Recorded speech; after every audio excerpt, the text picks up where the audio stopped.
Jadi kalau terawih jangan kayak dikejar macan. Betul selesai, assalamualaikum. Saya ngalamin sih Pak Ustadz dulu. Dari terawih cepet-cepet emang pengen mau pacaran ya kan, buru-buru. Terawih itu banyak kesunahan-kesunahannya. Bukan masalah banyak rakaatnya sebenarnya. Tapi bagaimana kita ibadah ini bisa bernilai nggak? Subscribe dulu yuk. Oke, lanjut. Kalau di Ramadan itu ada ibadah sunnah.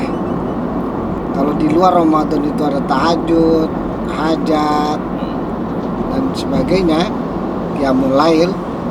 Ketika Ramadan ada namanya tarawih. Tarawih itu sendiri artinya sholat santai, pelan. Jadi kalau tarawih jangan kayak dikejar macan. Betul selesai, assalamualaikum. Saya ngalamin sih Pak Ustadz dulu. Dari terawih cepet-cepet emang pengen mau pacaran ya kan, buru-buru. Iya, kadang-kadang banyak masih anak-anak mau main gitu kan, dulu gitu. Berapa rakaat cepet banget. Kita pilih yang paling cepat di mana nih masjid. Kadang-kadang apal gitu ya masjid yang cepat gitu ya. Cepat sholatnya. Memang yang begitu itu sah atau tidak Allahu a'lam. Karena ukuran tumakninah itu pun masih belum jelas kan. Oh ya betul. Padahal sholat itu kan harus tumakninah. Ya. Ini yang penting kita terawih. Terawih itu kan banyak modelnya, bukan modelnya sebenarnya. Banyak kesunahannya. Ada yang dilakukan 11 rakaat, ada yang 23. Nah itu gimana tuh Pak Ustadz? Soalnya teman juga yang muslim tuh agak bingung nih. Itu kenapa bisa jadi ada yang 11? Ada 11, ada yang 8 ya? Ada yang 23. Ada 23 ya. Rasulullah Shallallahu Alaihi Wasallam melaksanakannya itu robaan salasa. Jadi 4, 4, 3. Ya. 4, 4, 3. Kemudian Rasulullah pernah melaksanakan 2, 2, 3. Kemudian para sahabat tabi'in ada yang melaksanakan 23. Artinya 20 sholat tarawih, 3-nya witir. Ada pula yang sampai 41. Ada maksudnya? Ada para ulama 41 rakaat. Bukan masalah banyak rakaatnya sebenarnya. Tapi bagaimana kita ibadah ini bisa bernilai nggak? Terawih kita ini terawih yang betul-betul bernilai. Kita percuma aja sholat 23 rakaat. Banyak rakaatnya, tapi sholatnya main-main.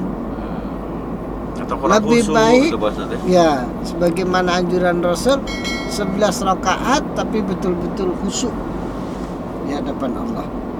Ini jadi itu juga para sahabat melakukan banyak itu mungkin dia memang mencari pahala ya. Ya betul. Jangan sampai ada indikasi begini, kalau begitu mendingan gua ini ribut 11, ribut 23, ribut 40, mendingan rakaatnya diributin ya, sholatnya kagak. Mendingan nggak sholat, nggak ribut. Nah itu salah juga.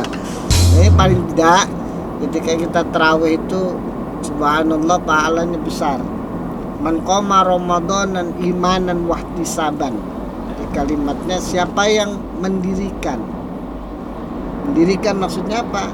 Man qoma ramadanan, mendirikan sholat di bulan Ramadan yang disebut tarawih tadi, imanan wahtisaban, penuh dengan iman dan keikhlasan.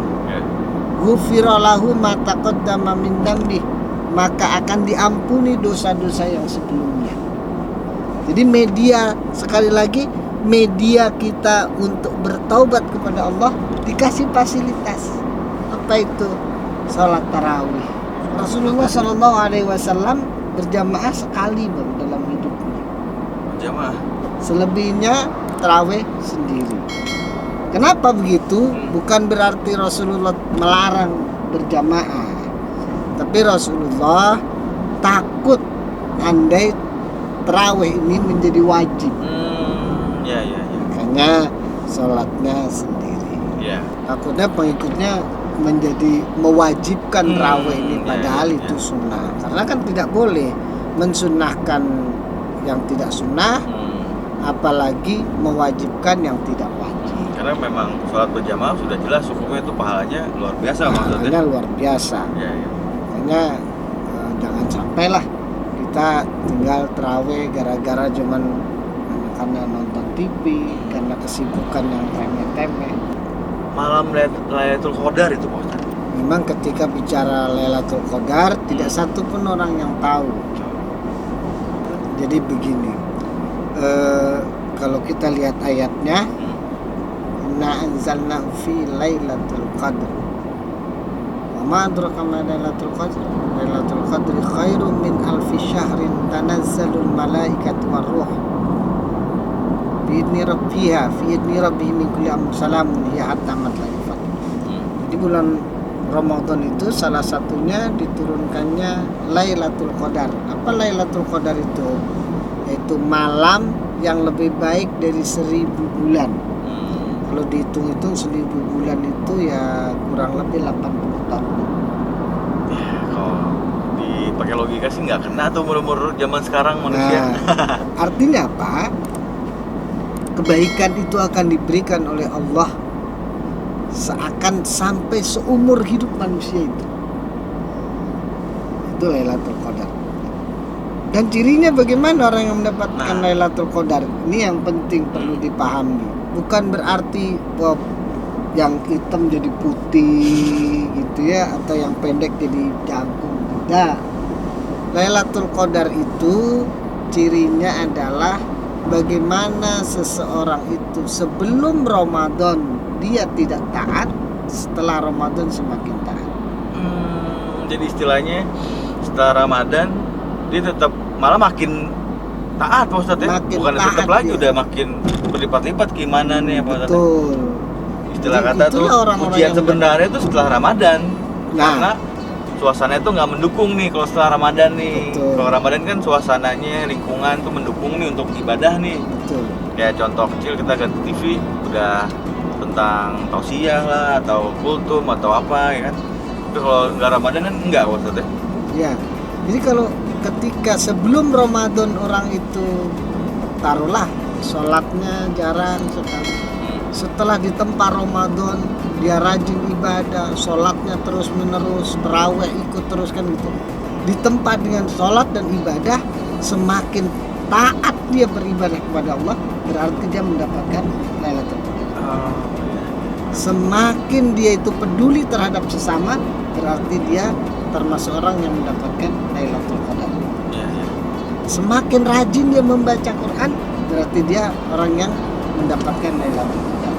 Sebaliknya, kalau dia itu sebelum Ramadan taat, sudah di tempat Ramadan malah malas, nah, artinya tidak mendapatkan apapun dari puasanya. Kamin shaimin ya rubba shaimin laisa lahu min siyamihi ilal ju' wal atas. Banyak orang yang masuk Ramadan puasa dan segala macam nggak mendapatkan apa-apa, terkecuali hanya lapar dan haus saja. Capek Pak Ustadz. Lapar haus. Kenapa? Karena tidak ada nilai tambah setelah itu melaksanakan puasa. Istilahnya kalau orang ingin dirindukan surga nih, salah satu yang harus disampaikan dilakukan adalah wa'at'imul ji'an, memberi makan orang lapar. Orang yang berbuka puasa lapar nih, kasih dia.